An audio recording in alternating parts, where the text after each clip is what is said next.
Hi, my name is Kathleen D'Angelo. I'm a third-year medical student at OU HCOM Dublin campus, and I will be presenting a case of subcutaneous panniculitis-like T-cell lymphoma mimicking lipodermatosclerosis. As a brief introduction, subcutaneous panniculitis-like T-cell lymphoma, also known as SPTCL, is an uncommon form of cutaneous lymphoma that involves lymphocytic invasion of the subcutaneous tissue. On examination, SPTCL presents as one or more erythematous subcutaneous plaques of the lower extremity. Less commonly, this may be distributed on the upper extremity, trunk, and head, and present as ulcerative lesions. Additionally, lesions may spontaneously subside and leave areas of lipoatrophy behind.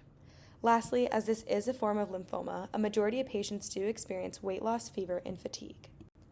Around 20% of SPTCL cases are associated with autoimmune disease, most commonly being lupus erythematous. Hemophagocytic syndrome, which is an inflammatory immune syndrome, is also present in around 15% of patients. The differential diagnosis of SPTCL includes morphia, lipodermatosclerosis, and the full spectrum of panniculitis.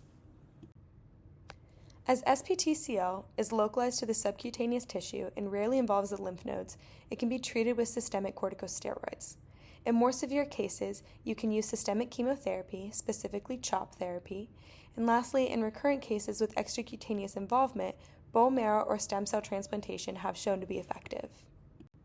Moving forward to discuss the case, we had a 71-year-old female with a history of polymyalgia rheumatica present to the vascular medicine clinic with long-standing bilateral proximal anterolateral calf lesions and a diagnosis of venous insufficiency, stasis dermatitis, and lipodermatosclerosis. In the image on the right, you can see the presentation of the right lower extremity. At the time of presentation, she reported mild pain and itch, but the persistence of skin lesions was the most bothersome complaint. She denied new or worsening fatigue, weight loss, appetite loss, low-grade fevers, chills, and night sweats. Vascular medicine suspected a process other than lipodermatosclerosis, given the atypical proximal anterolateral predominance of the lesions and the lack of venous reflux on duplex ultrasound. She was therefore referred to dermatology. The photo on the right displays another lesion that was present on the right lower extremity. Dermatology's physical exam revealed erythematous and slightly pigmented indurated plaques on the anterior lateral aspect of the bilateral calves. One of the plaques on the right lower leg showed mild overlying xerosis. A biopsy revealed lymphohistiocytic infiltration of the lower reticular dermis and subcutaneous adipose tissue with lymphohistiocytic inflammation and scattered enlarged hyperchromatic lymphocytes with prominent CD8 rimming of lipocytes. The biopsy findings can be viewed in the upper left image as indicated by the black arrow and at a more magnified view in the lower left image as indicated by the black boxes. These findings were consistent with subcutaneous panniculitis-like T-cell lymphoma. We initiated treatment with clobetasol cream, which showed no improvement in our patients. Upon chart review, we saw she had previously been taking methotrexate for polymyalgia rheumatica, and since her drug discontinuation, she observed a worsening of the lesions on her legs.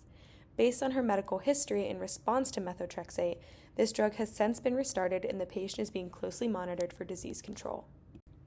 Subcutaneous panniculitis-like T-cell lymphoma is a rare form of cutaneous lymphoma.